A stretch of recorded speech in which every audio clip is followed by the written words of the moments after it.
Have you ever watched a mother quietly erase her own daughter from a family gathering? Not after an argument, not following some dramatic falling out, but simply because her job wasn't glamorous enough to show off at the dinner table? 5 days before Christmas, my mother rang with a message so controlled it almost sounded reasonable.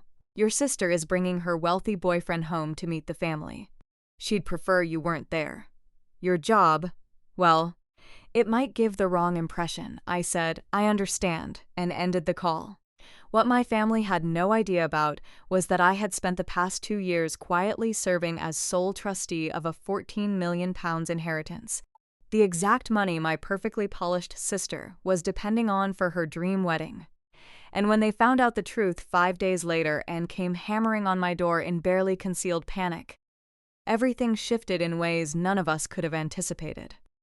My name is Eleanor Hartley. I'm 34 years old. This is that story. If you're watching this on Serene Drama Stories, please subscribe and drop a comment telling me where in the world you're watching from. It genuinely means everything. The call came on a Sunday, the 22nd of December, at 6:30 in the evening.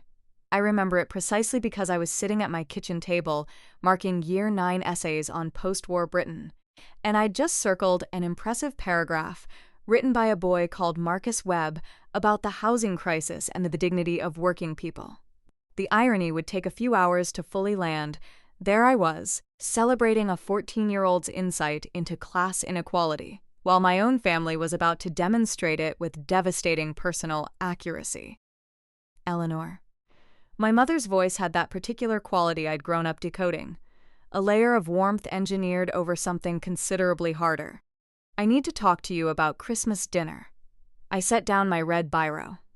In the Hartley household, I need to talk to you had never once introduced good news. All right, I said carefully. What about it? A pause. The kind of pause that precedes a blow someone has carefully gift-wrapped. Isabelle is bringing Callum to meet everyone properly. You know how much this means to her. Callum Ashworth. I'd heard that name no fewer than 300 times in the past 4 months. Managing partner at Ashworth Private Equity, a firm handling portfolios well north of £300 million. My younger sister's carefully selected ticket to the life she believed she'd always been owed. That's lovely, I said, and I meant it. Despite the complications of our relationship, I genuinely wanted Isabelle to be happy. I'm looking forward to meeting him. Another pause. Longer this time. That's actually what I wanted to raise with you. Isabelle feels, and your father and I have discussed this, she feels it might be better for everyone if you sat this one out this year. The words arrived like cold water. I felt them spread through my chest, familiar and unwelcome. I'm sorry? It's nothing personal, Eleanor. It really isn't. It's just that Callum moves in very specific circles. Finance, investment, that world, and you're. She searched for the word, though I suspect she'd rehearsed this conversation several times already. Your career choice. It might create an awkward impression. My career choice. As though I'd drifted into secondary school teaching by accident, rather than spending 4 years doing my PGCE alongside a part-time waitressing job, surviving on a bursary and determination. Mum, I have a master's degree. I've been head of my department for 3 years. Exactly. Her tone shifted slightly, as if I'd just proved her point. 3 years as a department head, and you're still on what? £32,000? 38. It's not about the number, Eleanor. It was entirely about the number. Isabelle is in wealth management now. She works alongside investment professionals every day. She needs Callum to see that this family is compatible with his world. I thought about last Christmas. The way my mother had introduced me to the Whitfields from her book club. This is Eleanor, my eldest. She teaches. That pause, deliberate, weighted, soaked in unspoken disappointment. Then, and of course you know Isabelle. She's just been promoted to senior associate. The vocal shift from flat recitation to glowing announcement had been subtle enough to seem unconscious. It wasn't. I thought about the email she'd sent 4 months ago regarding Isabelle's engagement party. Since you don't have a household to run or dependents to consider, I imagine you can contribute a little more generously. 2 pals, $500 should cover the florals and part of the room hire. I'd transferred the money that same evening, without complaint or comment. According to figures from the National Education Union, teachers earn approximately 28% less than professionals, with comparable degree-level qualifications. I knew that statistic by heart, not because I found it validating, but because I taught it to my students as part of a unit on how societies choose which labor to reward. I had simply never expected to become a worked example in my own family's dinner table economics. "Mum," I said, keeping my voice level. I could come for pudding only. Just to say hello. Meet Callum briefly. Isabelle was very clear. My mother's warmth evaporated completely. "She doesn't want you there at all. Please don't make this harder than it needs to be. Don't make this harder than it needs to be." As though I were the one holding a blade. I looked around my flat, the one-bedroom place in Didsbury I'd rented for 7 years. The second-hand sofa I'd recovered with fabric from the market. The bookshelves stacked with history texts, annotated anthologies, and folders of lesson plans sorted by year group. The small kitchen where I made my packed lunch at 6:30 every morning because the school canteen was £11 a day and the budget simply didn't stretch. This was the life that embarrassed them. "I understand," I said. The words came out automatically, polished smooth by years of practice. I understand when she forgot my birthday, but organized a surprise dinner for Isabelle's. I understand when my promotion to head of humanities went completely unacknowledged at Sunday lunch, while Isabelle's new job title received a 20-minute conversation. I understand when I was cropped out of the family photo for the Christmas card because there wasn't enough room to reposition, and apparently asking the photographer to take another shot wasn't worth the inconvenience. I understand. The 2 most expensive words I'd ever learned. "I knew you'd be sensible about it." Relief flooded my mother's voice. "You always are." We said goodbye. I placed my phone on the table. For a long moment, I sat in the quiet of my kitchen, watching the winter light die against the window. Marcus Webb's essay still lay on top of the pile, his neat handwriting catching the lamplight, his sentences about fairness and invisible labor glowing in red-circled approval. Then I opened my laptop. There was a folder I hadn't touched in months, labeled simply Gran. Estate. Inside it was an email from a woman called Diane Collier, solicitor, dated the 18th of December. Subject line, Re-annual review. The Agnes Hartley Discretionary Trust. I'd been avoiding it. Avoiding the questions it demanded I answer. Avoiding the weight of it. I closed the laptop again. But that night, for the first time in longer than I could remember, I didn't cry when I went to bed. I felt something else entirely. A hollow place where my patients used to sit. And inside that hollow, something new had begun to form. The phone call replayed in my mind all through Monday. I stood in front of my Year 11 class, explaining the causes of the general strike, while my mother's voice ran beneath every sentence like background static. Your career choice might create an awkward impression. I was teaching these students about working-class solidarity, about collective dignity in the face of institutional contempt, while my own family considered my salary a source of social embarrassment. "Miss Hartley?" A hand went up near the window. Priya Sharma, sharp, perceptive, the sort of student who noticed everything. "Are you all right? You've gone a bit somewhere else." I managed to smile, just thinking about how history has a habit of echoing in ways we don't always expect. That evening, I sat with a cup of tea that went cold before I drank it and calculated the cost of continued silence. If I accepted this exclusion, if I simply nodded and spent Christmas Day alone like a well-behaved inconvenience, what would come next? Easter dinner. Callum's parents will be visiting. Perhaps give it a miss this year. Isabelle's wedding. It's a very intimate ceremony, you do understand. Future gatherings, milestones, family moments accumulating into a life that happened entirely without me. I would become a ghost inside my own history. But the financial dimension was real as well.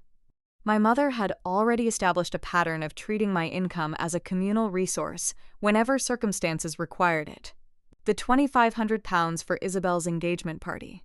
The £1, $800 I'd lent my father 18 months ago for repairs on his camper van.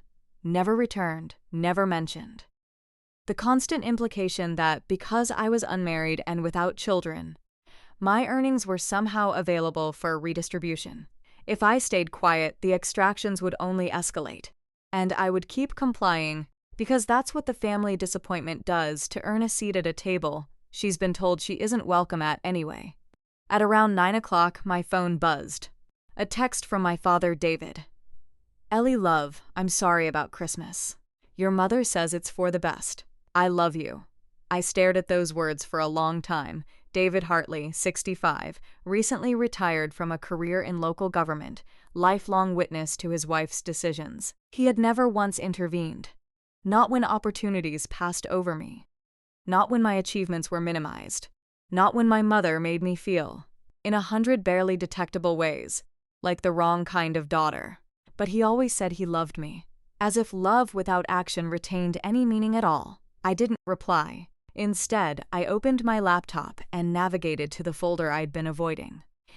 The email from Diane Collier waited in my inbox like a letter from another version of my life. My grandmother, Agnes Hartley, had died 2 years ago at the age of 87. She had been the only member of my family who had ever properly seen me. When I finished my master's dissertation, she drove up from Cheshire alone because my parents had a prior engagement, a charity auction they'd already committed to attending. When I was appointed to my first permanent teaching position, she took me for dinner at a restaurant she clearly couldn't really afford and told me she was proud in a way that made it impossible to doubt.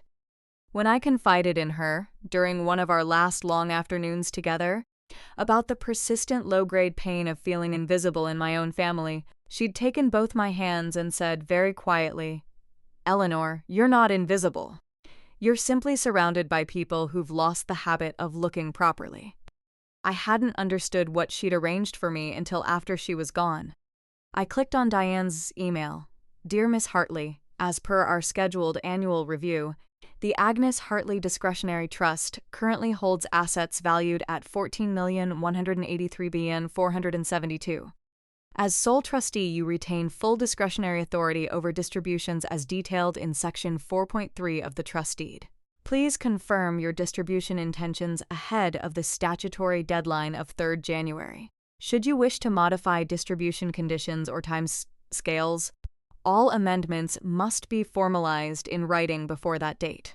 I am available to meet at your convenience. Kind regards, Diane Collier, Collier and Fenwick Solicitors. $4,183,472. Isabelle was the sole beneficiary. I was the sole trustee. The person who controlled when, how, and whether that money ever reached her hands. My grandmother had made that decision deliberately. She had told me so during one of our last conversations, sitting in her armchair in the small terraced house in Macclesfield she'd lived in for 40 years. Isabelle isn't a bad person, Eleanor. She's just never been required to learn the value of anything. I want you to teach her. It's the only way she'll understand. I had kept this secret for 2 years. I'd told no one, not my parents, not Isabelle, not a single soul. Partly because I didn't want my family's relationship with me to become transactional, measured in trust documents rather than genuine feeling. Partly because I wasn't yet ready for the weight of that kind of authority. But now, in my quiet flat, freshly uninvited from Christmas dinner, because my teacher's salary might embarrass my sister in front of her wealthy boyfriend, I found myself reconsidering, not revenge. That wasn't what Gran Agnes had intended, and it wasn't what I wanted either. But accountability, clarity, the right to occupy space in my own family without perpetually apologizing for who I'd chosen to become. I closed the laptop and looked out at the city lights smeared across the wet Manchester night. I had held this secret for 2 years, and I was beginning to wonder whether it was finally time to let it breathe. Christmas Day arrived gray and damp, the kind of December afternoon that settles over the north of England like a soft, insistent pressure. The sky the color of old pewter, the streets emptied of everyone except dog walkers and people with nowhere to go. I woke at 7 out of pure habit. Even on holidays, 10 years of early starts had made it impossible to sleep beyond dawn. I made tea in my small kitchen, watched the steam curl toward the ceiling, and tried not to think about the gathering happening 12 miles away without me. By midday, I'd finished marking the last of my Year 10 essays. By 2 o'clock, I'd reorganized my bookshelf by period. Victorian, Edwardian, interwar, postwar. By 3:30, I'd accepted that no amount of productive routine could properly fill the space in my chest where family should have been. I made myself dinner. A Marks & Spencer turkey breast for one, some oven roast potatoes, a tin of cranberry sauce I'd had in the cupboard since November. Eaten at the kitchen counter because sitting at the table alone felt too formal and too sad simultaneously. The most quietly devastating Christmas meal I'd ever assembled. At 8:10, my phone lit up. A text from Isabelle with a photograph attached. "Thanks for being understanding, Ellie. Callum absolutely loved it. He said the family feels very grounded and warm." The image showed my entire family arranged around my parents' dining table, the mahogany one my grandmother had given them 25 years ago. My mother beaming at the head in her good blouse, my father looking slightly compressed in his festive jumper, and Isabelle luminous in a dark green dress beside a well-dressed man with easy, expensive posture. Callum Ashworth, I presumed. 4 place settings, no absent chair because they hadn't put one out. Grounded and warm. I set down my phone, then I picked it up again and looked more closely at the photograph. My mother was wearing the pearl drop earrings I'd given her for her 62nd birthday. The ones she'd described as simple but sweet, with a smile that contained its own mild dismissal. Isabelle was wearing the cashmere stole she'd mentioned cost £380.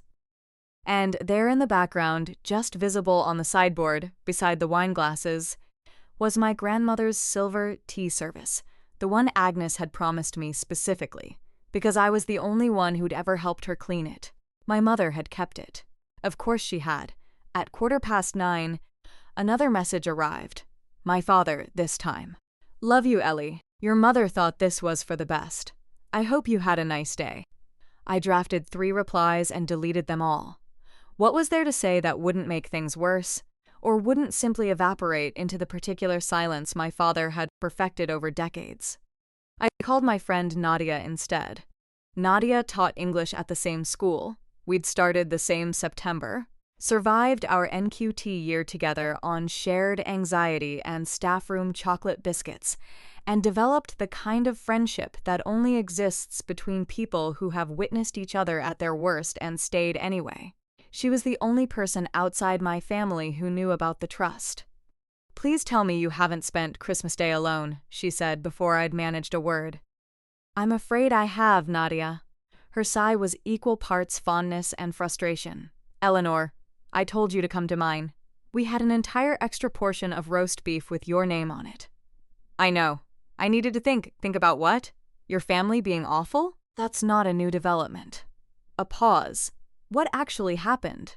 I told her about the text, the photograph, the 4 place settings, my grandmother's silver tea service sitting on the sideboard like evidence at a trial. Nadia was quiet for a moment. When she spoke again, her voice was careful. "Eleanor, when are you going to stop allowing them to do this to you?" "I don't allow it." "You do. Not because you're weak, you're not. But because you keep absorbing it. You pay for their parties. You turn up when they ring. You make yourself small so they don't have to feel uncomfortable. And they keep taking from you because you keep offering. What am I supposed to do instead?" "You have options." A pause. "You know what I mean." I did know. "I've never wanted to use it as a weapon. There's a difference between a weapon and a boundary." Her voice softened. "Your gran didn't choose you by accident. She saw something in you. Maybe it's time you started seeing it too." After we rang off, I sat with my laptop open in front of me for a long time. Then I opened the folder, found Diane Collier's email, and clicked on the attachment I'd been putting off reading properly for months. The trust deed was 51 pages long. I'd skimmed it once in a haze of grief immediately after my grandmother's funeral, when the legal language had dissolved into meaninglessness. Now I made myself read slowly, section by section. Section 4.3, paragraph 1. The trustee shall possess sole and absolute discretion in determining the timing, quantum, and conditions of any distributions to the named beneficiary. Sole. Absolute. I thought about Isabelle's text. Callum said, "The family feels very grounded and warm."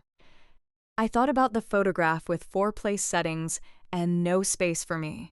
I thought about my grandmother's voice 6 weeks before she died, sitting in that armchair in Macclesfield with her hands wrapped around a mug of tea. "One day you'll understand why I chose you, Eleanor. When that day arrives, I want you to remember one thing. You are not without power. You never have been." I closed the laptop. I wasn't ready to make any decisions that night.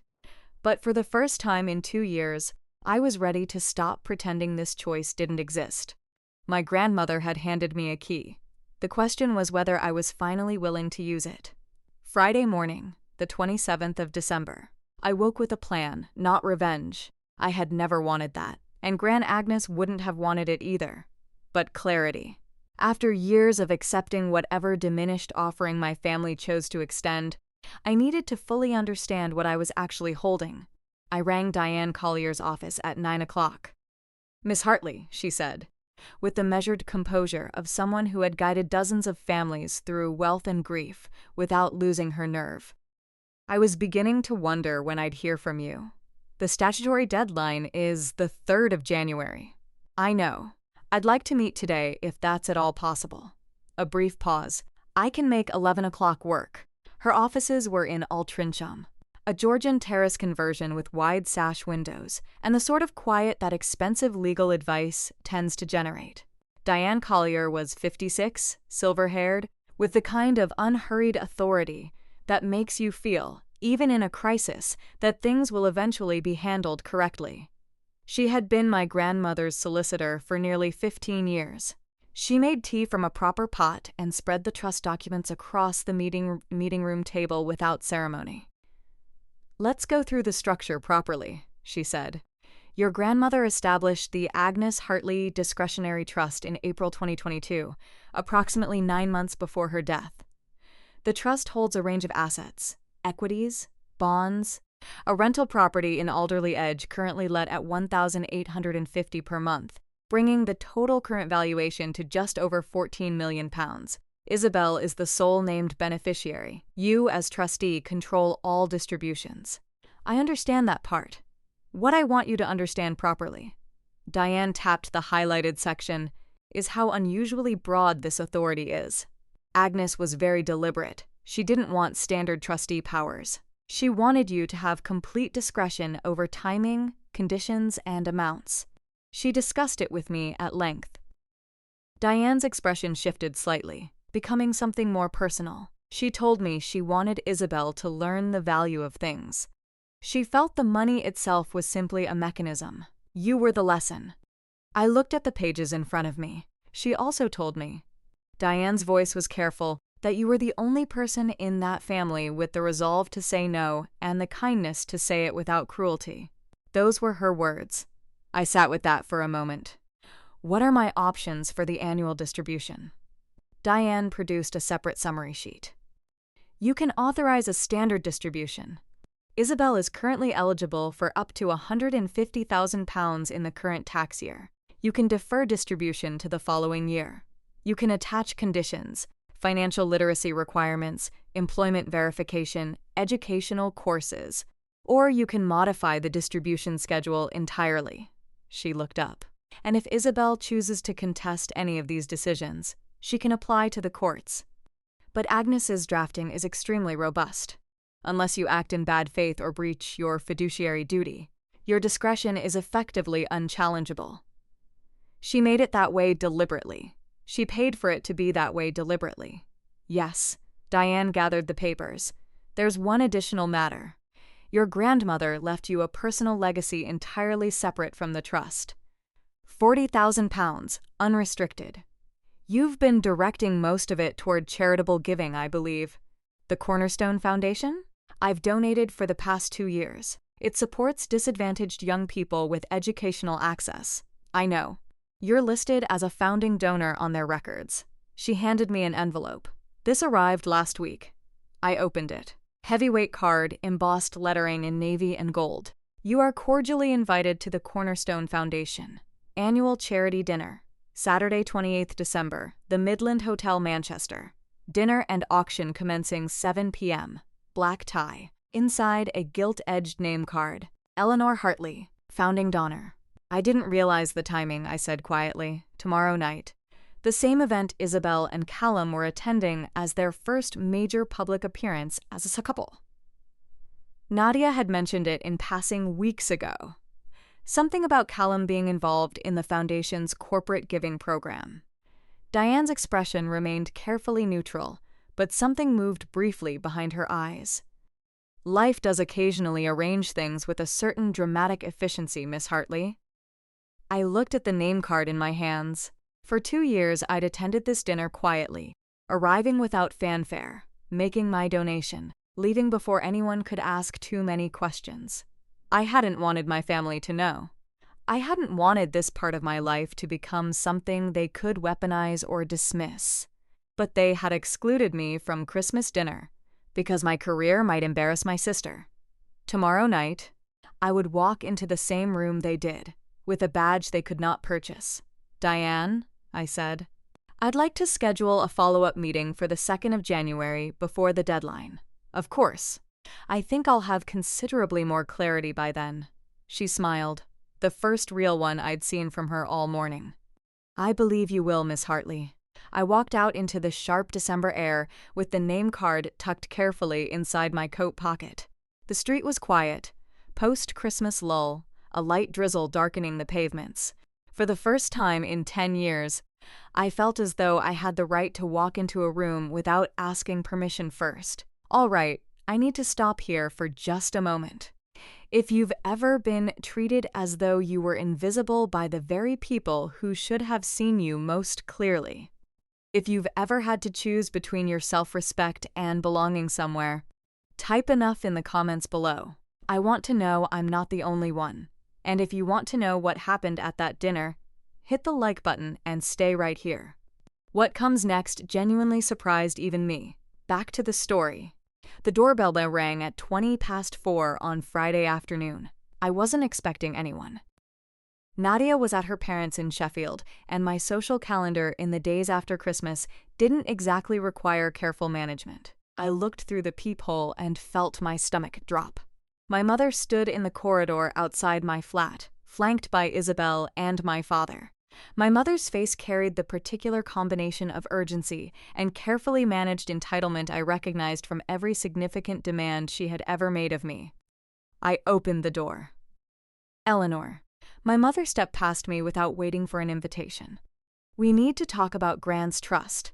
The words arrived like cold water to the face. They knew. Somehow they had found out.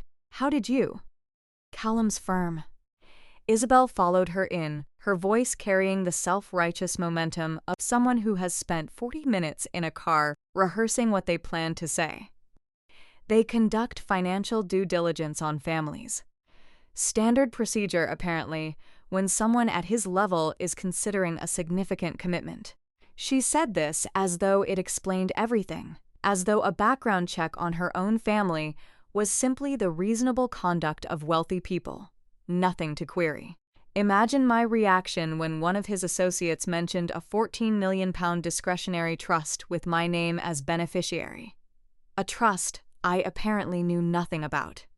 My father entered last, pulling the door shut behind him. He looked profoundly uncomfortable, as he always did when conflict crystallized into something that could no longer be avoided. He said nothing. He never did. You're the trustee? Isabelle's voice climbed. You? On a teacher's salary? 38,000. Whatever. She laughed, a sharp, involuntary sound I remembered from childhood arguments. Gran wouldn't have put you in charge of something this important. There must be some mistake. She was elderly. She had full mental capacity, confirmed in writing by 2 GPs and a consultant, along with 2 independent witnesses at the signing. I kept my voice even. The deed is properly executed and legally binding. My mother raised one hand, silencing Isabelle. Patricia, my mother, Susan Hartley, had not spent 30 years navigating school governors, neighborhood committees, and various social hierarchies without developing an acute sense of when diplomacy was the more effective weapon. She turned to me with an expression constructed specifically to suggest reasonableness. Eleanor, sweetheart. Her voice dropped into the register she used when she wanted something. I know this must feel overwhelming. Trust administration is complicated. These things are best managed by someone with the appropriate experience and the right connections. She reached into her handbag and produced a folded document. I've had our family solicitor prepare a simple deed of appointment. It would transfer the trustee role to me. Perfectly straightforward. It's honestly the most sensible solution for everyone. No, she blinked. No, I won't sign that. Eleanor, be reasonable. Gran Agnes chose me. She was of sound mind. She had independent legal advice, and she made her decision clearly. The trust is valid. I'm the trustee. That isn't changing. Isabelle stepped forward, color rising in her cheeks. You don't know the first thing about money at this scale. You budget for school trips and packed lunches.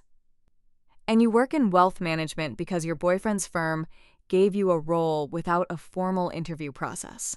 I watched her flinch. I'm aware of the details, Isabelle. How dare? Enough. My mother's composure slipped for the first time, clean through the diplomatic surface. Eleanor, this money is for Isabelle's future, her security, her wedding. Would you genuinely stand in the way of your sister's happiness out of some misguided sense of, I'm not standing in the way of anything. I'm doing exactly what Gran asked. And what is that, precisely? Making sure the money is handled responsibly. The corridor outside my flat had thin walls. Mrs. Patel from next door had almost certainly paused her Friday evening routine by now. Isabelle must have sensed the audience because her voice dropped to something colder and more precise. You're doing what you always do, making yourself relevant by causing problems. You embarrassed us at my engagement dinner, showing up in that high street dress. You would have embarrassed us at Christmas if we'd allowed it. And now you're embarrassing us by pretending you're capable of managing anything more complex than a seating plan. I thought about every version of this sentence I'd absorbed over the years. The dress dismissals, the career diminishments, the thousand small implications that my existence was a problem to be quietly managed. I thought about my grandmother's hands on mine, her voice. You are not without power. You never have been. I need you to leave, I said. Eleanor, I'll be at the Cornerstone dinner tomorrow evening. I hadn't planned to say it, but the words arrived with a clarity I hadn't anticipated. If you want to discuss the trust formally, we can arrange to do that there. Isabelle's laugh was dismissive and automatic. You weren't invited to that dinner. Actually, I was. I reached for my coat, still folded over the armchair by the door, and removed the name card from the pocket. Gilt lettering on cream card. Founding donor.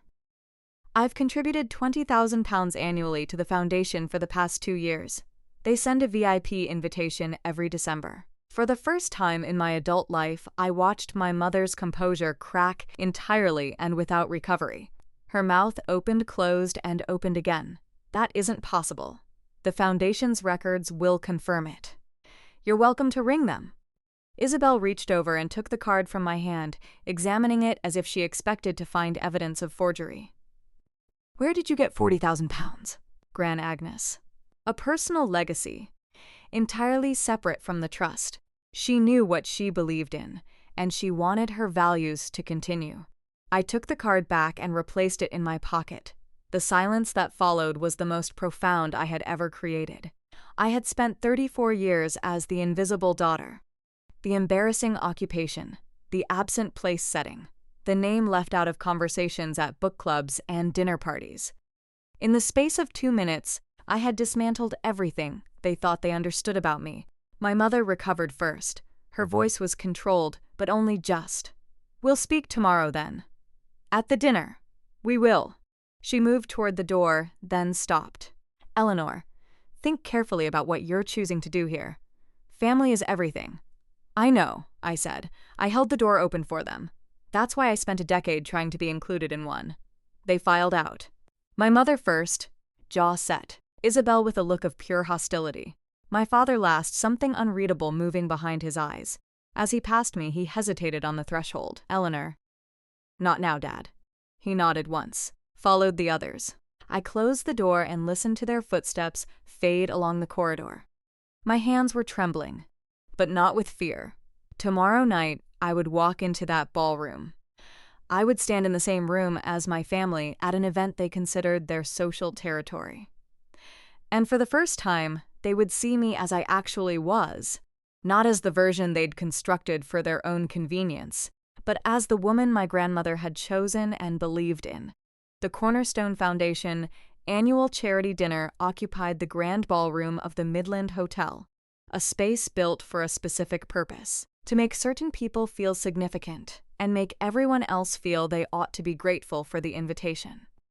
Ornate ceilings, warm lighting across 400 guests in black tie and evening gowns. The ambient conversation carried the low hum of people who were comfortable in rooms like this, discussing investment strategies and philanthropic interests, and the particular kind of social maneuvering that passes for networking among the affluent. I arrived at 7:15 on Saturday, the 28th of December, wearing a simple black dress I'd bought in the rice sale for £190 with my name card pinned to my lapel. Eleanor Hartley, founding donor. Against the dress, in the light of those chandeliers, it outshone most of the jewelry in the room. The VIP entrance had its own desk. A young woman in foundation livery checked my name, smiled with genuine warmth, and directed me toward the pre-dinner reception near the stage. Miss Hartley, thank you so much for your continued support. The board specifically wanted me to pass on their gratitude this year. Your contributions have been transformative. My grandmother would have wanted it, I said. She believed in what you do. I accepted a glass of wine and moved through the room, pausing to speak with foundation staff who recognized my name from the annual reports. For 2 years, I'd attended these evenings quietly. Arriving, donating, leaving before questions could accumulate. Tonight was different. Tonight I was finished with being quiet. I spotted them at 7:20, my mother in navy, Harold rigid with discomfort in a hired dinner jacket, and Isabelle stunning in a midnight blue gown that had clearly cost a significant sum. Beside her, Callum Ashworth, tall, dark, carrying himself with the particular ease of someone who had never had to perform confidence, because it had simply always been available to him. They hadn't seen me yet. They were working the room. Isabelle's hand on Callum's arm, performing the social choreography of ambitious people at significant events. Learning the room, identifying who mattered. I stayed near the stage talking with a foundation board member about a new bursary program for sixth form students from lower-income backgrounds. It felt surreal, discussing educational access funding while watching my family across the room, unaware that the person they'd written off was the one the event organizers had placed near the stage. At 7:30, Callum noticed my name card. I saw the moment it happened. He was scanning the room with the practiced efficiency of someone in his profession, identifying major donors, calculating relationships. When his gaze settled on the gilt lettering at my lapel, he said something low to Isabelle. I watched her look in my direction and go still, but Callum was already moving toward me, drawing Isabelle gently by the hand. He'd been trained since his 20s to acknowledge significant donors. Whatever background check his team had conducted, it evidently hadn't included charitable giving records. Excuse me. He extended his hand as he reached me, warm and direct. I'm Callum Ashworth. I don't believe we've met, but I wanted to thank you personally for your support of the foundation. It's genuinely made a difference. Up close, he was composed without being artificial. Good posture, considered eyes, the kind of unhurried confidence that comes from actual competence rather than performance. His handshake was firm and genuine. Thank you. I'm Eleanor Hartley. The name registered. I watched it happen in real time. The slight recalibration behind his eyes, the quick glance toward Isabelle, the quiet reprocessing. Hartley, he repeated slowly, as in Isabelle's sister, her older sister.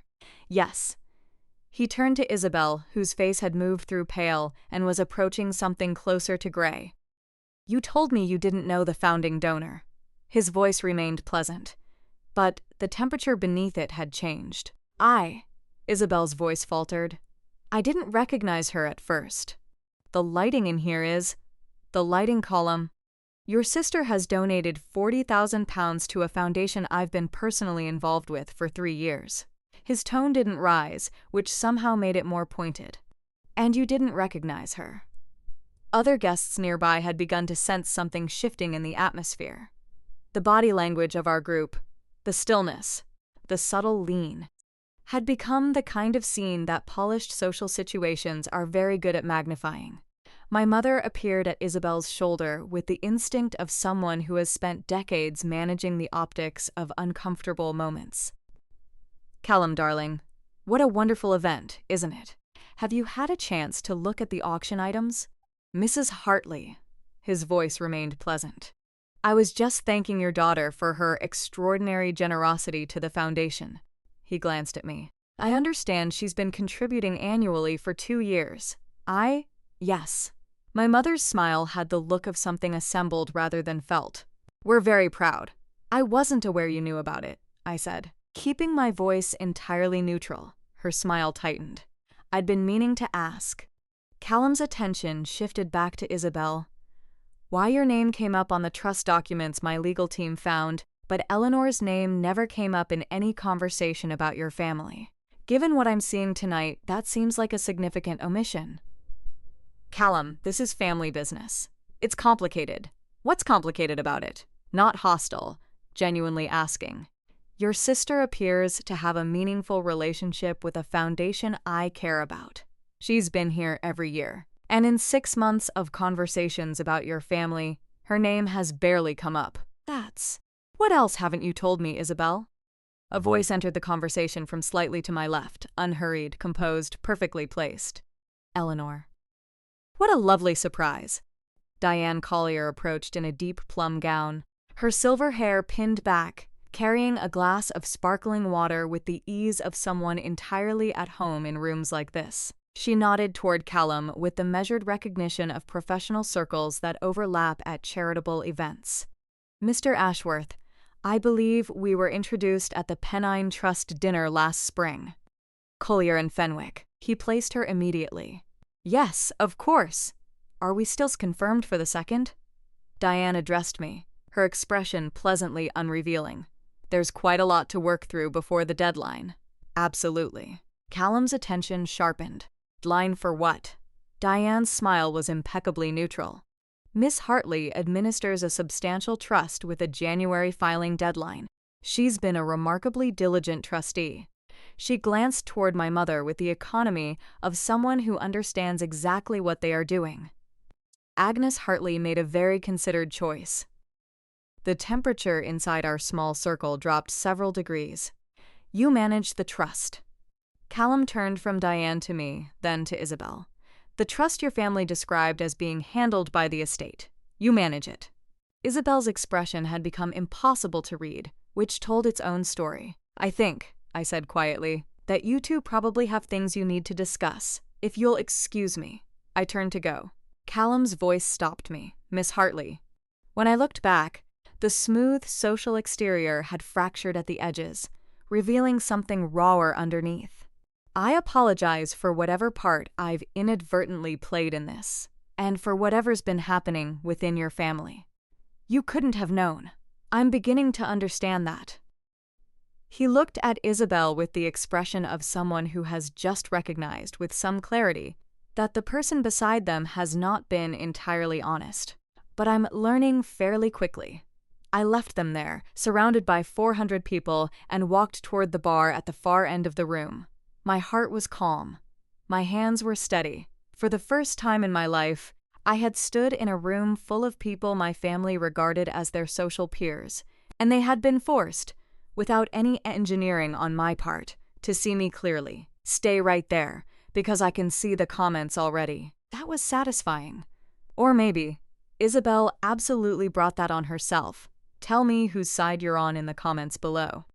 And if you've ever had a moment where the truth simply became visible at exactly the right moment. I really want to hear about it. Hit the like button if you're feeling what I was feeling in that ballroom. You will not want to miss the ending. I found Diane near the silent auction display. examining a framed architectural print of the Manchester skyline. "That was rather more dramatic than I'd anticipated," she said, without looking up. "I didn't orchestrate it. No, the best ones rarely are." She turned to face me. "I'll have draft documents ready for the second." "Having seen tonight's events, do you have a clearer sense of your intentions?" I thought about my grandmother's voice, about the photograph from Christmas with 4 place settings, about Isabelle's face when Callum understood she'd been editing the truth. "I want to defer the distribution for 12 months. Diane nodded without surprise.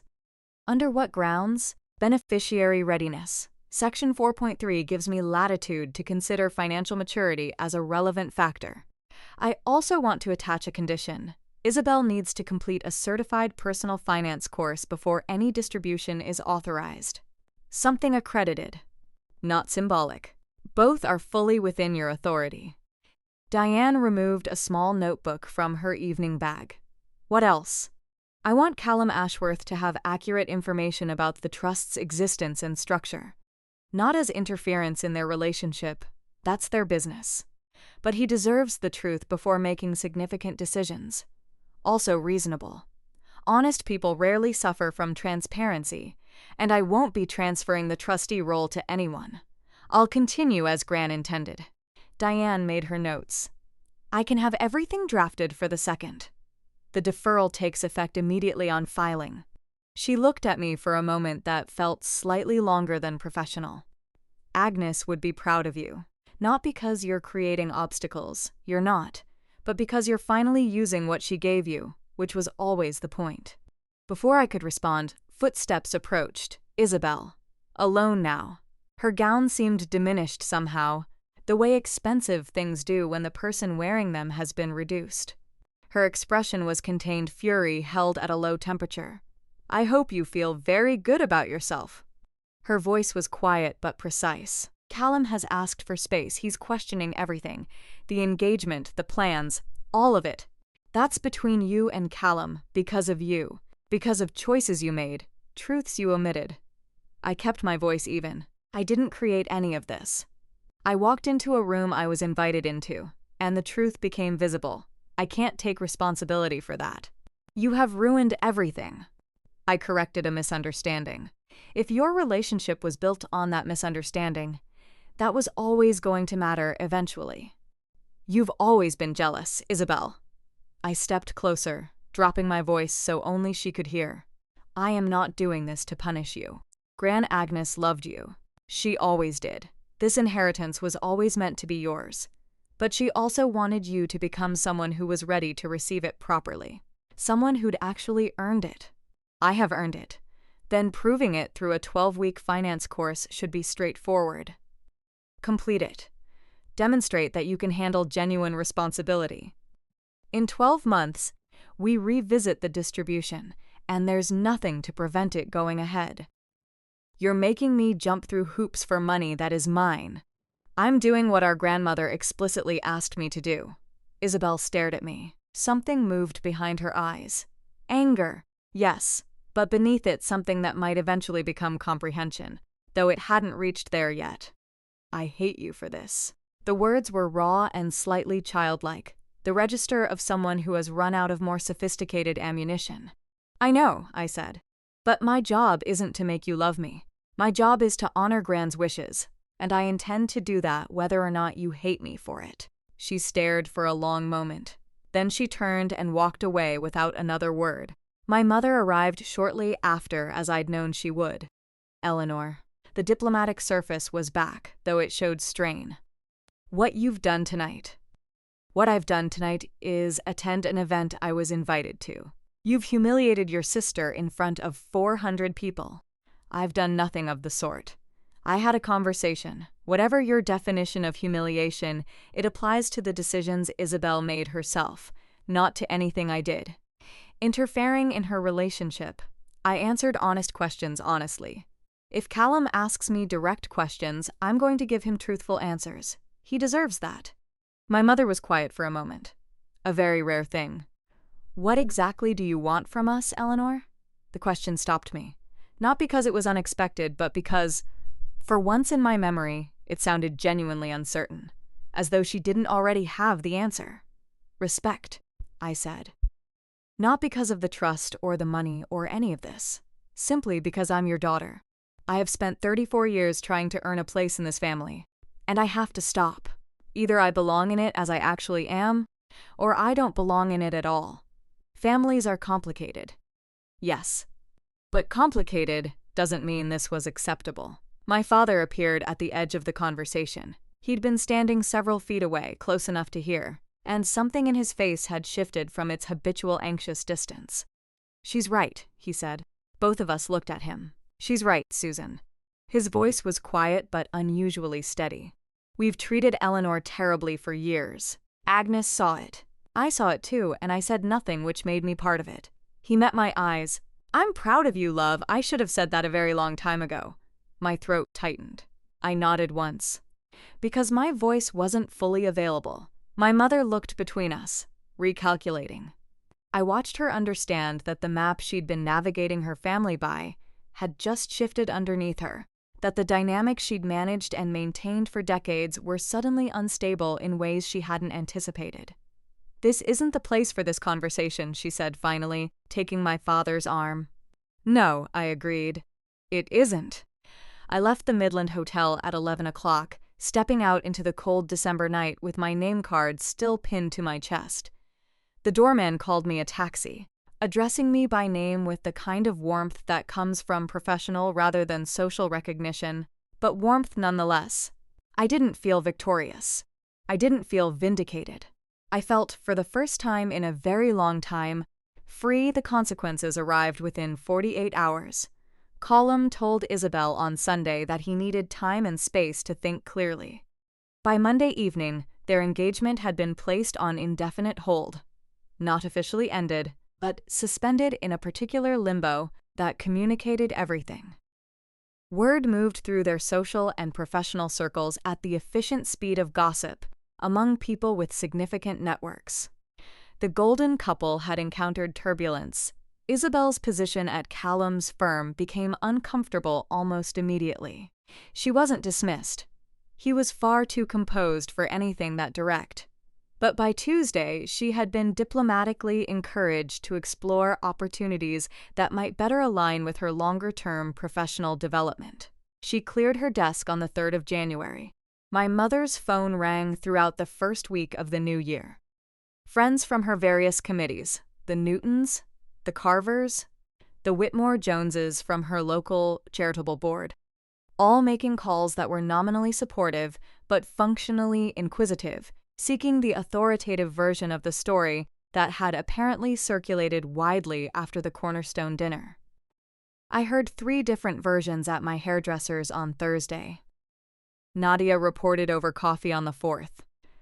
Something about a sister excluded from Christmas dinner and then turning up as a major donor. The details shift depending on who's telling it, but the ending is always the same. What ending? That the daughter they wrote off turned out to be the most impressive person in the room.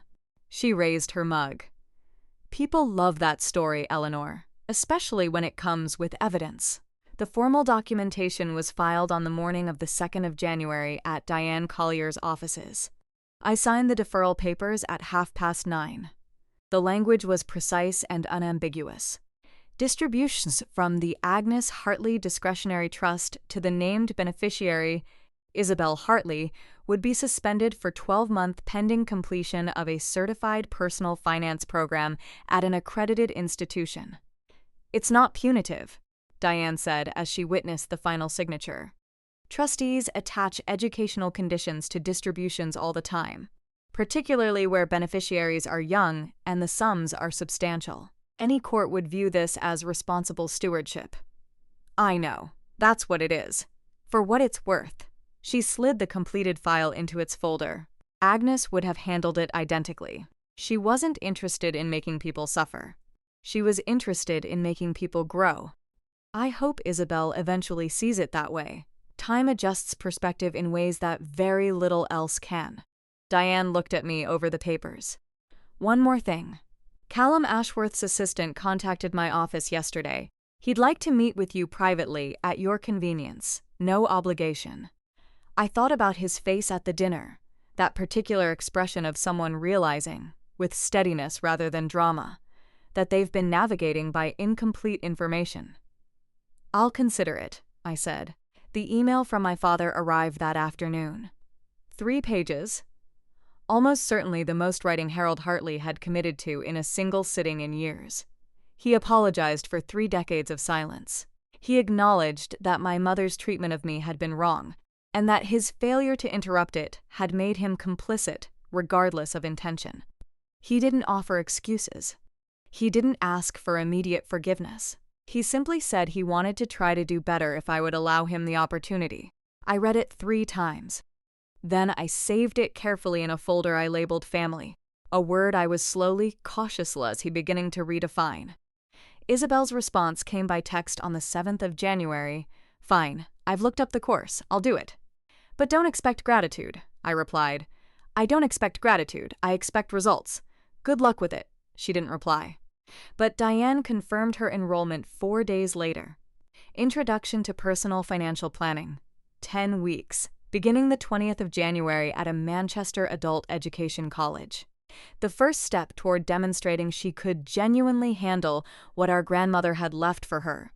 A piece ran on one of the Manchester social and cultural news sites in the 2nd week of January. Anonymous sourcing, clearly from people who'd been at the Cornerstone dinner, telling a version of events that was mostly accurate. It described a family conflict, a Cinderella-adjacent dynamic, and a quiet philanthropist emerging from apparent obscurity with impeccable timing. I didn't love the attention, but I couldn't deny a certain quiet satisfaction at seeing the truth committed to public record. On the 14th of January, an email arrived from the Cornerstone Foundation Board. "Dear Miss Hartley, in recognition of your sustained commitment to our work and the extraordinary consistency of your giving, we would like to extend a formal invitation to join our advisory council. Your background as an educator and your evident dedication to expanding opportunity for young people would contribute meaningfully to our strategic direction. We very much hope you'll consider this." I read it at my kitchen table after school, still in my coat, marking bag on the floor beside me. I thought about Year 9 and Marcus Webb's paragraph about dignity and invisible labor. I thought about Priya Sharma asking me if I was all right, because she'd noticed I'd gone somewhere else. I thought about the hundreds of similar conversations in similar classrooms, accumulating into something that mattered. Not because it was financially significant, but because it was real. I accepted the invitation the same evening, the last week of January. 4 weeks since the Cornerstone dinner, 5 since the phone call on the 22nd of December. My flat was warm, the smell of roast chicken drifting from the kitchen, a bottle of wine open on the counter. Nadia had arrived at 6 with a bag of ingredients and the absolute refusal to let me cook alone. 2 colleagues from school were bringing pudding. My father was coming for the first time. Just my father. My mother had rung twice asking to be included. Both times I had been honest with her. "Not yet, Mum. I need more time." "How much time?" "I'll tell you when I know," she hadn't pushed. That restraint, that careful, uncharacteristic restraint, told me more about the impact of the past month than almost anything else. My father arrived at 6:30, carrying a decent bottle of red and the expression of someone attempting to look more relaxed than they felt. He stood in the doorway of my flat and looked around at the books and the photographs and the small specific details of a life assembled by someone who knew exactly who they were. "It's lovely," he said quietly. "It's entirely you. Tea, or shall we go straight to the wine?" "Wine, I think." The evening was imperfect and warm. Nadia told stories from our first year of teaching that made my father laugh properly. My colleagues debated whether the school's new timetabling system was genuine improvement or administrative theater. My father listened far more than he spoke, but when he did contribute, he was thoughtful and engaged in a way I'd rarely seen from him in family settings. At one point, he caught my eye across the table and mouthed something that might have been "thank you," or might simply have been "sorry." Either way, I nodded. We were both learning, tentatively, imperfectly, what this version of things could feel like. At 7:45, my phone buzzed, a text from Isabelle. "Happy New Year, Ellie. A bit late, I know. The course is harder than I expected. But I'm doing it." I showed my father. He read it, handed the phone back, and said nothing for a moment. "She means it," he said. "Whatever it looks like from the outside, she means it." "I know." She asked me whether you'd ever forgive her. I considered that. "Forgiveness isn't really the right word. Trust is, and trust takes time." He nodded. "That's fair." I texted back. "Good, keep going. Happy New Year." 3 words. Not warmth, not absolution, but acknowledgement. A door left deliberately ajar. After the guests had left, Nadia staying far too long to help with the washing up, I sat alone in the quiet of my flat and looked at the winter lights I'd strung across the window, small and steady against the cold January dark outside. The past 5 weeks had taught me things I should have understood much earlier. That a boundary is not a punishment. It is a form of self-respect made structural. That saying no to treatment that diminishes you is not selfishness. It is necessity. That you can love people with great sincerity and still refuse to accept harm from them. That these two things are not contradictory. My grandmother had understood all of this. She had given me the instrument, knowing that I would need time before I found the courage to use it properly. You are not without power. You never have been. I hadn't believed her fully, then I believed her now. The foundation's invitation sat on my coffee table. The letter from my father was saved on my laptop in a folder I visited more than I'd expected to. Diane had confirmed Isabelle's second payment of the course fees. Callum and I had arranged to meet for coffee the following Tuesday. Somewhere neutral. No agenda beyond the truth. I would keep teaching, not because I lacked alternatives, but because it mattered. Because every time a student like Marcus Webb produced a paragraph that deserved to be circled in red, or Priya Sharma looked up from her desk and asked a sharp question, I was reminded precisely why I had chosen this. My career had never been the problem. The problem had always been people who measured a person's worth in salary and status, and forgot to look at what they were actually doing with their time on Earth. I pulled out my phone and looked one final time at the Christmas photograph Isabelle had sent me on the 25th of December. 4 place settings, 4 smiling faces, no empty chair, because an empty chair would have implied I'd ever been expected. I didn't delete it. I didn't need to. That photograph wasn't my story anymore. It was evidence of a version of my family that had existed inside a silence I'd been maintaining for too long, and which could no longer be sustained, because I'd finally stopped pretending it was acceptable. If you'd asked me whether I had regrets, the answer was the same one it would always be: none. Only that I'd waited so long, and that is my story. If you've ever had to draw a line with people you love, or if you're still trying to find the courage to draw it, please know you are not doing it alone. Leave a comment and tell me what this brought up for you. If you want more stories like this one on Serene Drama Stories, subscribe and hit the notification bell so you never miss an upload. There are more stories in the description worth your time. Thank you for being here. Look after yourself. You deserve